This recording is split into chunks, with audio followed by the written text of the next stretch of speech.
Right, diving into this nonviolent communication stack you sent. Wow, we've got, let's see, excerpts from Rosenberg's book, Nonviolent Communication, Language of Life, a whole bunch of review, even some stuff on Rosenberg himself. Lots to unpack here. I'm already sensing a theme of, like, understanding connection, wouldn't you say? Absolutely, yeah. And it's interesting, the materials point to NVC as, well, more than just, a communication technique. It's like a whole different way of thinking, maybe even a shift in consciousness. Ooh, a consciousness shift. I like that. Yeah. Okay, but before we get too far ahead of ourselves, let's back up a bit. For someone who maybe skimmed the Wikipedia page on this, hasn't really grasped it, what's the elevator pitch for nonviolent communication? Imagine like a way of talking where conflicts, instead of, ending in shouting matches, actually lead to deeper understanding. That's NVC, like in a nutshell. It's all about connecting with your own needs and the needs of others, and then, stronger relationships, more peaceful resolutions, all that good stuff. Okay, I'm intrigued. But how do you actually do that? I mean, connecting with needs sounds lovely, but is there like a method? There is. Rosenberg lays out this four-step process. First, just observe what's happening, state the facts, no judgment, no evaluation. So, say I walk into the kitchen, see a mountain of dirty dishes.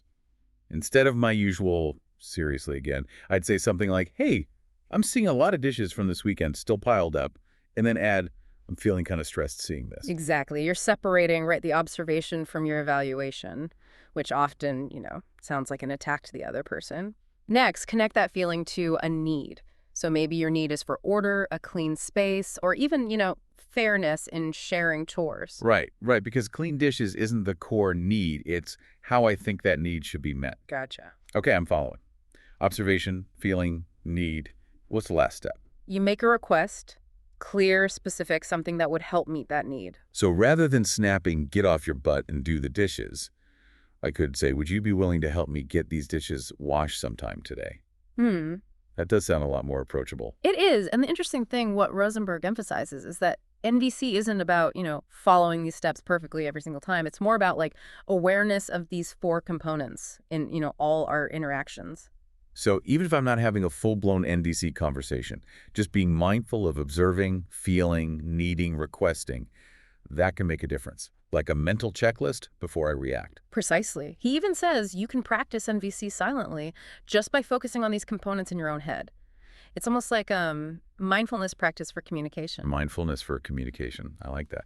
But honestly, sometimes I hear about these like transformative practices and I think, yeah, that works for, super Zen people, but me, in the heat of the moment. And that's where Rosenberg's stories really hit home. Take his experience in that Palestinian refugee camp. He walked in, and people are calling him a murderer, expressing like intense rage at Americans. Talk about a heated moment. Yikes, intense. Most people would just hightail it out of there. What did he do? Instead of reacting defensively, he focused on like the needs and feelings behind those words. He connected their anger to the hardship they were enduring, their need for safety, for justice. Basically, he practiced radical empathy right in the face of hostility. Whoa. And what was the outcome? Did everyone suddenly become best buds?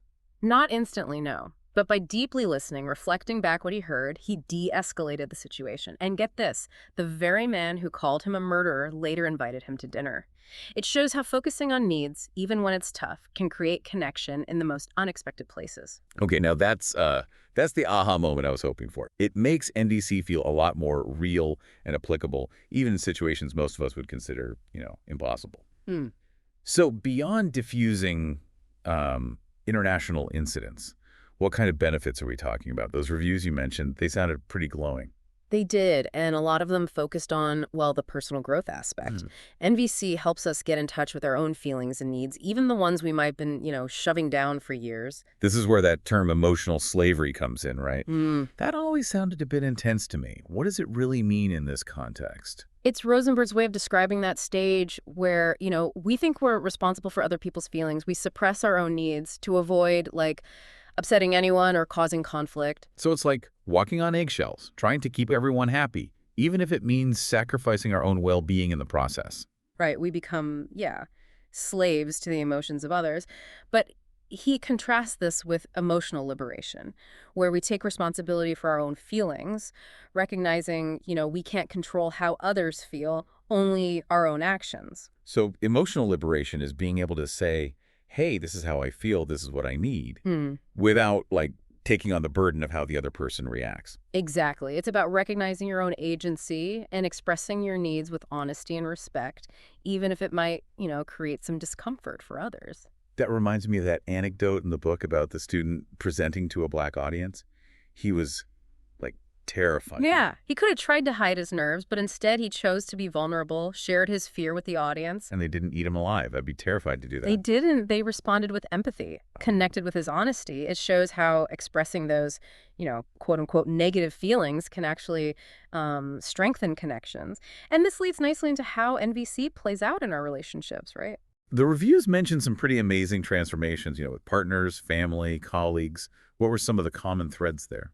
A big one was how NVC helped turn potential blow-up fights into like opportunities for understanding, connection. Like that woman who used NVC to communicate with her dying husband. That one really got to me. Yeah, that's a powerful one. Initially, she was focused on like complaining about his physical therapist, but through NVC, she realized her deeper need was to, connect with her husband more deeply during his final days, and she created that space for both of them. Wow. It's a good reminder that NVC isn't just about arguing better. It's about, deepening those bonds with the people who matter most. And of course, there's the whole conflict resolution piece, which seems like a natural fit for NVC. What makes its approach different from the usual, fight it out style? Well, traditional conflict resolution, it often focuses on compromise or finding, a winner and a loser. NVC flips that script. It's about collaborating to meet everyone's needs, not settling for, like, the middle ground. So less splitting the difference and more about finding a solution that truly works for everyone. Exactly. NVC sees conflict as a chance to understand what's driving those, opposing viewpoints, getting creative to meet those needs, even if they seem contradictory at first. This makes me think of that concept of separating needs from strategies, right? Could you unpack that a bit more? Like, think of a need as like a universal human requirement, something we all share, like connection, safety, autonomy. Strategies are, well, the specific ways we try to fulfill those needs. So if I'm craving a giant bowl of ice cream after a rough day, it's not really the ice cream I need, it's a strategy to meet a deeper need, like comfort, or maybe a little celebration after surviving the day. Exactly. And in conflicts, right, if we get fixated on our strategies, my way or the highway, we miss the chance to understand those deeper needs driving the disagreement. And once those needs are on the table, it becomes more about finding a solution that works for those needs, not just winning the argument about the how. Is there an example of this in the materials that really illustrates this? Oh, there's a story about a couple who've been arguing about their checkbook for, get this, 39 years. Through NVC, they finally unearthed those individual needs around it. The wife needed to feel trusted, respected in her financial decisions, while the husband needed to feel, secure, protected from potential risks. 39 years. I'm exhausted just thinking about that. So did they, like, finally burn the checkbook and go completely cashless? No, but once they understood each other's needs, they found a system that worked for both of them in like under 20 minutes. It highlights how much energy we waste fighting about solutions when the real key is, understanding those deeper needs. Okay, that's a serious game changer. So we've got the basics of NVC, the personal growth angle, the relationship magic, the conflict resolution superpower. What other nuggets of wisdom did you unearth from all this NVC goodness? One that stood out was this concept of observing without evaluating, which Rosenberg argues is like crucial for effective communication. It's separating what we actually see and hear from, our interpretations, judgments, which can trigger defensiveness. Right, because saying you always leave your stuff everywhere isn't quite the same as I'm seeing your coat and bag on the floor. One's an observation, the other's an accusation. Precisely. And it's tougher than it sounds. We're so used to mixing observation and judgment in our everyday language. The book has this great example of teachers complaining about their principal. Oh yeah, the one where they kept saying things like, he has a big mouth, but couldn't pinpoint any specific actions. Exactly. They were stuck in evaluation mode, which, well, prevented them from communicating effectively. It was only when they learned to separate observation from judgment that they could, have a productive conversation. Good reminder that even small shifts in our language can make a huge difference. And speaking of connecting, another concept that stood out was taking responsibility for our own feelings. Right, recognizing that our feelings stem from our own unmet needs, not from the actions of others. So if someone cuts me off in traffic, it's not their terrible driving making me angry. It's my unmet need for safety and consideration on the road that's triggering the rage. I'll admit that's a tough one to swallow sometimes. It is, but it's incredibly empowering because it means we have more control over our emotional state than we realize. We can shift from blaming others to, like, understanding our own needs and finding healthy ways to meet them. This is making me rethink my entire approach to life. Yeah. But it makes sense. Rosenberg also talks about how our judgments of others are often like masked expressions of our needs, right? Yes, and the book has a great example of this. It's about a woman working at a food bank who was, like, shocked by her coworker's reaction to teen pregnancy. The coworker said, "What we need in this country is to bring back the stigma of illegitimacy." But instead of judging, she used NBC to understand her coworker's feelings. So she went beyond the harsh words and tried to see the human behind them. What did she discover? Through careful listening, she realized her coworker was feeling, like, astonished, exasperated, because she valued financial stability, responsibility. She was also feeling sadness because her own son and daughter-in-law couldn't afford a second child. So it wasn't about judging teen moms. It was about her anxieties and unmet desires as a mother and grandmother. That's quite a shift. It is, and by focusing on those needs, they were able to have a respectful dialogue despite their, differing opinions. Okay, I'm sensing that empathy is a major key in all of this. And speaking of potentially heated topics, I'm curious about expressing anger fully. Sounds a bit paradoxical. How can you express anger fully without, well, exploding? Rosenberg argues that anger is a natural human emotion and that it can be, valuable if we express it in a way that leads to understanding, connection. He sees blaming and punishing as, like, superficial expressions of anger. They don't address the root cause. So if I'm feeling that rage bubbling up, what's the NVC approach? Bottle it up and pretend everything's fine. Definitely not. He lays out a 4-step process. First, pause, breathe, create space. Then identify the judgmental thoughts fueling your anger. Third, connect with the unmet need at the core of that anger. Finally, express your feelings and needs clearly and respectfully. So instead of yelling, "You always leave your wet towels on the bed," I take a breath, acknowledge my judgment, and say something like, "I'm feeling frustrated and disrespected because I need our shared space to be tidy and cared for." Definitely sounds less likely to start World War III. It does, right. And sometimes, he suggests, offer empathy to the other person before expressing your anger.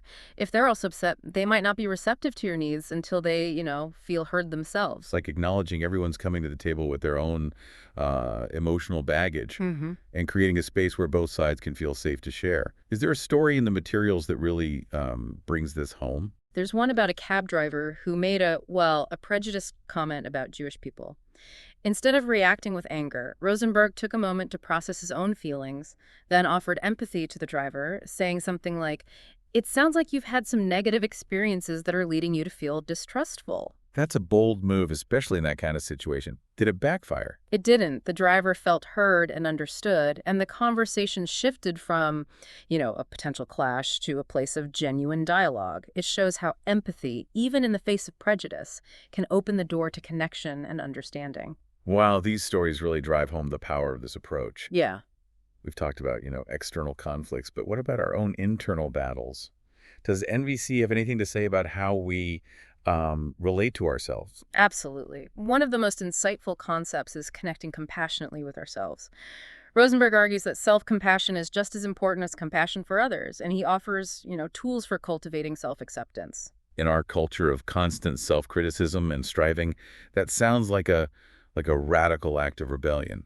What are some of the ways he suggests we do this? He encourages us to challenge those, inner critics, reconnect with the needs we were trying to meet when we took actions we now regret.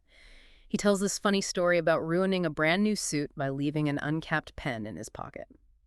Ouch, I can feel that pain. What did he do?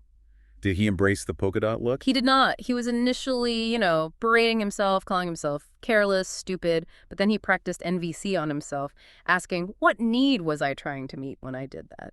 So he turned the self-judgment into, self-inquiry. What did he discover? He realized he hadn't been taking care of his own need for, self-care attention. He was rushing around trying to meet everyone else's needs, and that realization allowed him to shift from, self-judgment to self-compassion. That's such a great example of how we can turn that inner critic into an ally. We're often our own worst enemies, aren't we? And this ties into that have to versus choose to idea, Yeah. right? Yes. Rosenberg noticed that so many of us go through life feeling like trapped by obligations, telling ourselves we have to do all these things that, well, drain us. It's like we're on autopilot, following a script someone else wrote. How do we break free from that? He suggests we consciously acknowledge we're actually choosing to do everything we do. It's about reclaiming our agency, moving through life with intention. So instead of, I have to go to this boring meeting, it becomes, I choose to go to this meeting. But what if the meeting really is dreadful? Won't that feel like, I don't know, lying to myself? That's where the magic happens. He suggests completing the sentence, I choose to because I want LA.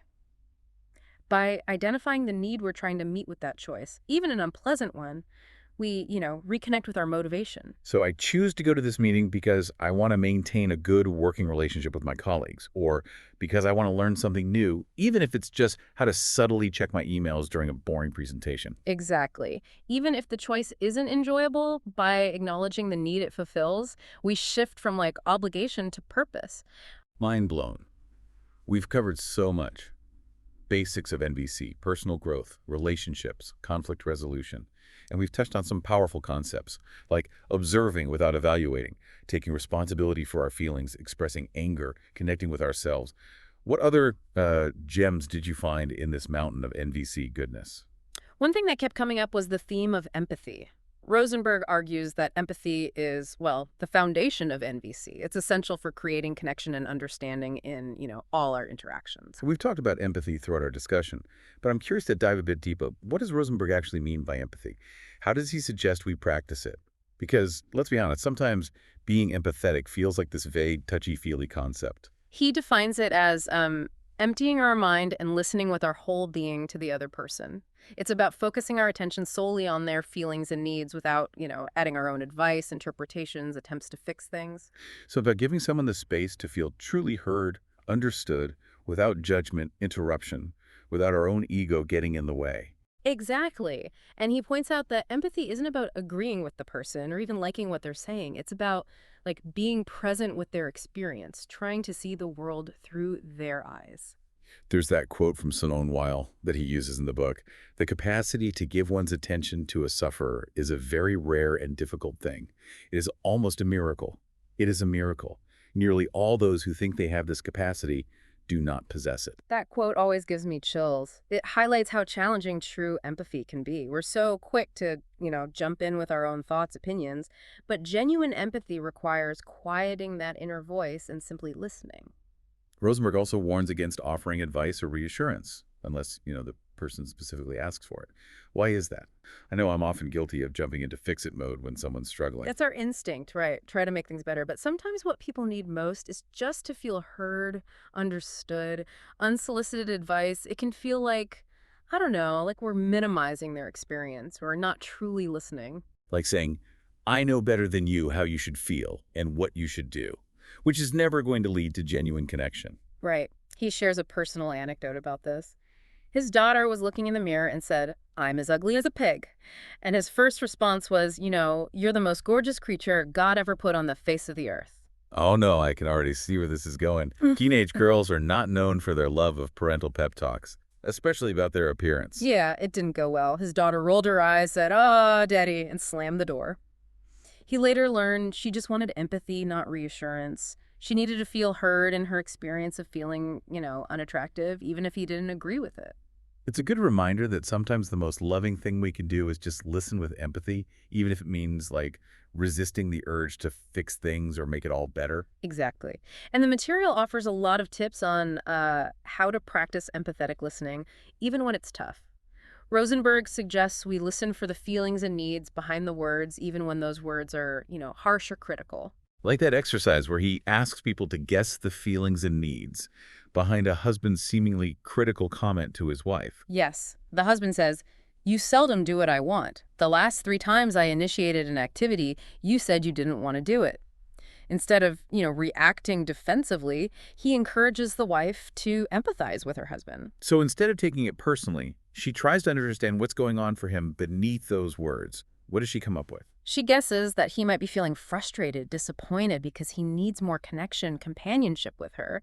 It's not about her being wrong for saying no. It's about understanding his desire for quality time together. That's such a subtle but, important shift. It's about understanding the emotional need, not just reacting to the behavior. Yeah. And that act of empathetic listening, it can de-escalate a conflict and create space for real communication, right? Right. When the speaker feels heard and understood, their defensiveness often softens, and they're more open to hearing the other person's perspective. This is making me realize how much I've been doing it wrong all these years. It's not just about understanding the words, it's about understanding the whole experience, the unspoken parts. Absolutely. And sometimes people communicate their feelings and needs indirectly through their tone of voice, body language, even, through silence. Rosenberg has this whole thing about empathizing with someone's no, which seems, I don't know, counterintuitive at first. It does, but he points out that we often take no as like a personal rejection when it might just be an expression of a need that prevents them from saying yes. There's that example of the woman who declined his invitation to get ice cream with a group. His initial reaction was like Hurt. rejection. Exactly. But when he practiced NVC, he discovered she was feeling anxious about being observed, judged in a social setting. She needed to feel safe and accepted. Her no wasn't about him. It was about protecting her own well-being. It's like her no was actually a request for something else, a sense of security, belonging. And by understanding that, he was able to address her concerns, create a more welcoming environment for her. Okay, I'm seeing how this applies to all sorts of situations. It's about looking beyond our assumptions and connecting with that deeper human experience. It also makes me think about how we can use empathy to navigate those really high-stakes moments, like that story about the police officer surrounded by an angry mob. Yes, instead of reacting with force, the officer chose to empathize with the crowd's anger and distrust. He reflected back their feelings, acknowledged their concerns. And that de-escalated the situation. I would have been reaching for the riot gear. It did. The officer's empathy created a sense of connection that, well, prevented a potentially violent confrontation. It's a remarkable example of how a shift in communication can completely change the energy of a situation. This is all incredibly inspiring, but I got to be honest, sometimes I'm so caught up in my own emotional whirlwind that accessing empathy, let alone offering it to someone else, feels impossible. What does Rosenberg say about those moments when we're just not, feeling very empathetic? He acknowledges that empathy isn't always easy, especially when we're, carrying a lot of pain ourselves. He suggests 3 things we can try when we sense ourselves becoming, defensive or judgmental. First, stop, breathe, give ourselves empathy. It's like hitting the pause button on a reaction and offering ourselves the same kindness we'd offer, like a friend going through a tough time. Exactly. And if that's not enough, he suggests screaming nonviolently, not literally screaming at someone, but finding a healthy way to, release those pent-up emotions. So go for a run, hit a punching bag, have a good cry, anything that lets us discharge that emotional energy without, harming ourselves or others. Right. And if even that feels out of reach, he suggests simply taking a time out. Remove yourself from the situation until you feel more, centered and capable of responding with empathy. You can't pour from an empty cup, as they say. That's such a good reminder. We can't offer empathy if we're, running on fumes ourselves. Yeah. There's also that beautiful story about the wife struggling to connect with her dying husband. She was initially focused on complaining, but a nurse helped her tap into those deeper feelings through empathetic listening. What was the outcome of that? Through the nurse's guidance, the wife realized she was terrified of losing her husband and that she yearned for, a deeper connection with him in his final days. And she was able to express those feelings to her husband, and they were able to share some precious moments of connection and intimacy before he passed away. Wow, that's incredibly moving. It speaks to the power of empathy to create, healing and connection, even in the face of loss and grief. And it shows how NVC can help us navigate the full spectrum of human experience with greater compassion and understanding. It really does. And this leads us to another important aspect of NBC that we haven't, touched on yet, expressing appreciation.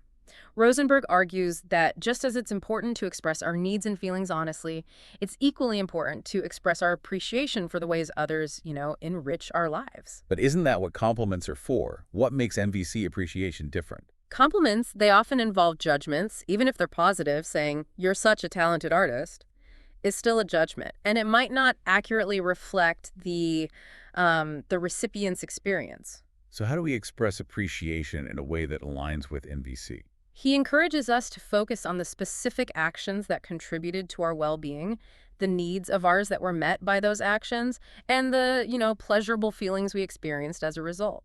So instead of, "You're such a talented artist," I might say, "When I saw your painting, I felt so inspired and uplifted because it reminded me of the beauty and creativity that exists in the world.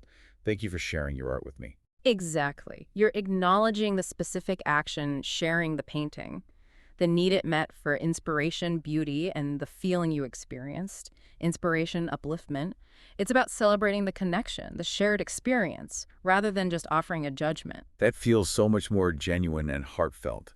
It's not just about praising the person, it's about acknowledging the impact their actions had on you. And Rosenberg points out that it's equally important to learn to receive appreciation gracefully. Many of us struggle with this, feeling, awkward or downplaying the appreciation. Oh, I'm totally guilty of that. I always deflect compliments, Yeah. saying, "Oh, it was nothing," or "Anyone could have done it." But when we receive appreciation with an open heart, we allow the giver to experience the joy of giving, and we, strengthen the bond between us. It's about creating a space where both people can feel the warmth and connection that comes with, genuine appreciation. This has been such a rich and insightful exploration of NVC so far.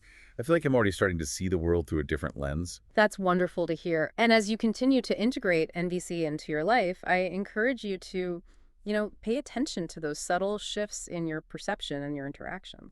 As I was reflecting on everything we've discussed, one question popped into my mind. We've talked about how NVC can help us communicate more effectively and resolve conflicts peacefully, but what happens when those efforts fail? What if we're trying our best to practice NVC, but the other person is simply, like, unwilling to engage? That's a really important question, and it's something that Rosenberg addresses in the book. He acknowledges that there are times when, despite our best efforts, we might not be able to reach a mutual understanding or find a resolution that, meets everyone's needs. So what does he suggest we do in those situations? He emphasizes that NVC is not about changing other people or forcing them to see things our way. It's about creating a space for connection and understanding, even if that connection is, limited or temporary. So even if we can't resolve the conflict, we can still aim to maintain a sense of respect and compassion for the other person. Exactly. And Rosenberg suggests that sometimes the most compassionate thing we can do is to simply walk away from a situation that's becoming, toxic or harmful. There's that section in the book where he talks about the protective use of force, right? Yes. Rosenberg acknowledges that there are times when it might be necessary to use force to protect ourselves or others from harm, but he distinguishes between the protective use of force and the punitive use of force. Can you explain the difference between those two? The protective use of force is motivated by a desire to prevent harm or injustice, while the punitive use of force is motivated by a desire to punish or inflict suffering. So grabbing a child who's running into traffic would be an example of the protective use of force. Exactly. You're not trying to punish the child, you're simply trying to protect them from harm. And spanking a child for disobeying would be an example of the punitive use of force. Yes. In that case, the intention is to cause the child pain or discomfort as a consequence of their actions. And Rosenberg argues that the punitive use of force is ultimately counterproductive. Right. He does. He suggests that punishment often leads to resentment, fear, and a desire for revenge, rather than genuine learning or, behavioral change. This makes me think about our societal reliance on punishment in the criminal justice system. That's a really important point. Rosenberg's critique of punishment extends to the way we treat those who have committed crimes.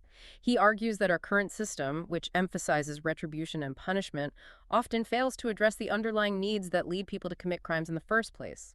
So instead of simply locking people up, we should be focusing on creating a more just and equitable society that meets everyone's basic needs. That's the essence of Rosenberg's vision. He believes that a more compassionate and just world is possible if we shift our focus from punishment to understanding, from blame to responsibility, and from power over to, power with. It's a bold vision, and it's one that I find deeply inspiring, but I imagine that putting it into practice on a societal level would require. Welcome back to our deep dive into nonviolent communication. It's great to be back, yeah. Still thinking about all those insights from the first part, especially the power of empathy. like in those high-stakes conflicts, remember? Yeah, those stories were pretty intense. The teacher, the police officer, it really shows you how NVC can like de-escalate even the most, volatile situations. It's amazing how they stayed so calm, so connected, even when faced with all that, hostility. It's like they had some secret weapon to, like, disarm anger. Their secret weapon. Well, it was simply reflecting back what the other person was, feeling and needing, even when those feelings were intense and those needs seemed, well, unreasonable. So instead of arguing or trying to, like, reason with someone who's really agitated, you just acknowledge their emotional state, show them you're trying to understand, even if you don't agree with, their actions. Exactly. Reflecting back what you're hearing, it creates a sense of connection, de-escalates the tension. It's like you're saying, I see you, I hear you, and I'm trying to understand where you're coming from. Right, right. But I have to admit, it seems almost too simple. Does it, like, really work that Well, effectively? it does more often than you'd think. Remember that story about the teacher? The one who used humor to diffuse that encounter with a stranger? Oh, yeah, yeah. The one where she remembered Rosenberg's advice about never putting your butt in the face of an angry person. Brilliant. It was, and it worked. That little bit of humor, it helped her stay present, respond with empathy instead of getting defensive. Reminds us that even in those moments, we can use humor to, like, lighten the mood, create a better environment for connection. Yeah, like a reminder that we're all human, even in those emotionally charged moments. So we talked about how empathy can, like, diffuse anger, hostility. What other tricky situations can NVC help us navigate? Rosenberg actually has a whole section on dealing with, well, silence, which most of us find, incredibly awkward. We tend to interpret it as rejection or disinterest. But he suggests it can be a powerful form of communication. Oh, I can totally relate to that. Always feel this urge to fill the silence, even if it's with, mindless chatter. Is there a story about this in the materials? There's one where a group of people fall silent after Rosenberg interrupts their conversation. Instead of feeling embarrassed, he uses NVC to, like, inquire about their silence. He asks, are you annoyed with my interrupting because you would have liked to continue the conversation? Wow, that's bold. What happened? Did they, like, unleash their fury on him for daring to interrupt? Not at all. Yeah, Turns out the person who had been talking was actually bored with the conversation. Rosenberg realized that, what bores the listener often bores the speaker, too. that's a good point. Sometimes silence means we need to, shift gears, ask Correct. a more engaging question, or just create space for reflection. Exactly. And Rosenberg emphasizes we can use NVC to check in with people about their silence, just like any other form of communication. We can ask, what's going on for you right now? Or is there anything you'd like to share? It's about recognizing that silence can be, a form of expression, not just the absence of communication. Precisely. And this brings us to another important point. NVC isn't just about, like, mastering techniques. It's about cultivating a deeper awareness of our, communication, our intentions. Rosenberg encourages us to become more mindful of the energy behind our words, actions, both when we're speaking and listening. This reminds me of that distinction he makes between requests and demands. Something I probably do more often than I realize, if I'm being honest. It's a common trap. And it's crucial because it gets to the heart of NVC, a request. It's an invitation for someone to willingly do something. A demand, it carries that, implicit threat of punishment if they don't comply. So saying to my partner, you need to take out the trash, would probably land as a demand, even if I don't, like, intend it that way. It probably would, yeah, because it implies they're doing something wrong, and there'll be consequences if they don't, comply. Right. It's coming from a place of power over instead of power with, like we talked about earlier. And that kind of language, it triggers defensiveness, even in the, most loving relationships. So how do we rephrase our requests to make them, like, more inviting, less demanding? Rosenberg suggests starting by connecting to, your own feelings and needs. So instead of, you need to take out the trash, you might say, I'm feeling overwhelmed by the mess in the kitchen, and I need some support with keeping our space tidy. Would you be willing to take out the trash? Okay, yeah, I can hear the difference. It's much softer. And it clearly expresses your need, but without blaming your partner. But what if they still say no? I can see myself getting frustrated and, like, slipping back into demand mode. That's where the real NDC skills come in. Rosenberg emphasizes empathizing with someone's no, just like we'd empathize with any other form of communication. So if my partner says, nope, not doing right now, I wouldn't take it personally or launch into a lecture about shared responsibility. Instead, you might say, are you feeling too tired right now? Or is there something else preventing you from taking out the trash? By listening empathically, you might discover a valid reason for their no. Or you could, like, brainstorm a different solution that works for both of you. Exactly. And even if you don't get what you initially wanted, by practicing empathy, understanding, you maintain that sense of connection, goodwill in the relationship. It's not about a transactional mindset. It's about the relationship. It's not just about getting the trash taken out. It's about nurturing that connection. This makes me think about how NBC could be applied in, broader contexts like schools, workplaces. There are actually several resources that address that specifically. Oh, yeah, that book, The Compassionate Classroom. Right. Yeah. Yes. And there's also a booklet, Life Enriching Education, which explores how NVC can help schools, improve performance, reduce conflict, and enhance relationships among students, teachers, administrators. Sounds like a really promising approach to creating a more, harmonious and supportive learning environment. Yeah. What about the workplace? I can imagine NVC being a game changer in those often, tense and stressful environments. There's a booklet on this too called Humanizing Healthcare. It focuses on how NVC can be applied in healthcare settings. Makes sense. Healthcare involves, like, high stakes, difficult conversations, a lot of emotional baggage for everyone involved. Right. And the booklet explores how NVC can help healthcare professionals communicate better with patients, families, and colleagues, leading to, more compassionate, effective care. I can see how those principles could apply to any workplace, really. Imagine a world where performance reviews are actually constructive and supportive, disagreements are seen as opportunities for growth, and everyone feels, heard and valued. That's the kind of transformation Rosenberg envisions. NVC provides a framework for creating, a more collaborative, respectful work environment where everyone can thrive. Sounds like a win-win for both employers and employees. And speaking of creating a more compassionate world, Rosenberg also talks about the spiritual dimension of NVC, right? I was curious about that booklet, Practical Spirituality. Yes, in that booklet, he explores how practicing NVC helps him connect to a sense of, the divine, a deeper reality that transcends our individual egos. It makes sense, right? NVC is all about recognizing our shared humanity, connecting with that, spark of divinity that exists in each of us. Exactly. And he suggests that by practicing empathy, compassion, understanding, we tap into that deeper spiritual reality that, connects us all. It's a beautiful way to think about NVC. Its potential to not just transform our individual lives, but to, create a more peaceful, loving world. It is. And this brings us to another important aspect of NVC, expressing appreciation. Just as it's important to express our needs and feelings honestly, it's equally important to express our appreciation for, the ways others enrich our lives. We touched on this in the first part, but I'm curious to, explore the nuances a bit more. How is it different from, giving compliments? Compliments, they often involve judgments, even if they're positive. Saying, you're such a talented artist is still a judgment, and it might not accurately reflect the recipient's experience. NVC encourages us to express appreciation in a way that focuses on specific actions, the needs those actions met, and the, pleasurable feelings we experienced. So instead of, you're such a talented artist, I might say, when I saw your painting, I felt so inspired, uplifted, because it reminded me of the beauty, creativity that exists in the world.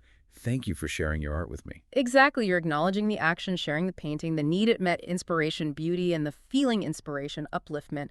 You're celebrating the connection, the shared experience, rather than just, offering a judgment. That feels much more genuine, heartfelt. It's not just praising, it's acknowledging the impact their actions had. It is, because it comes from a place of authenticity and connection. And Rosenberg points out it's equally important to learn to receive appreciation gracefully. Many of us struggle with that. Oh, I'm totally guilty of that. Always deflecting compliments, saying, oh, it was nothing, or anyone could have done it. But when we receive appreciation with an open heart, we allow the giver to experience the joy of giving, and we, strengthen the bond between us. It's about letting that appreciation in, feeling the warmth and connection. This all ties back to, the transformative potential of NVC. It's not just about techniques, it's a shift in consciousness, a way of being that prioritizes empathy, compassion, connection. It is. And the more we embody those principles, the more we contribute to creating a world where those qualities are valued and nurtured. This deep dive has been so enriching, thought-provoking. I feel like I'm getting a glimpse of a whole new way of, relating to myself and others. I'm so glad to hear that. And as you continue to explore NVC, I encourage you to stay curious, stay open, and, stay connected to the heart of the practice. I'm definitely feeling inspired to keep learning and growing on this journey. And I'm eager to hear what other insights await us in the final part of our deep dive. Me too. We still have much to uncover. I'm excited to see what gems we discover together. Back for the final part of our nonviolent communication deep dive. I feel like we've, covered so much already. Those fundamental principles, the 4 steps, empathy, self-compassion, even expressing appreciation the NVC way. It's really, it's shifting how I see those everyday interactions. It is amazing how those shifts happen once you start, seeing things through that NVC lens. And I bet as you keep going, you'll notice even more subtle changes, in how you communicate and your relationships, all that. I am feeling a difference already, especially in how I approach conflict. Yeah. But that brings up something I've been thinking about. We've talked about the positive outcomes, the win-wins, but what about when it doesn't work? What if you're putting in the effort, but the other person just isn't receptive to NVC?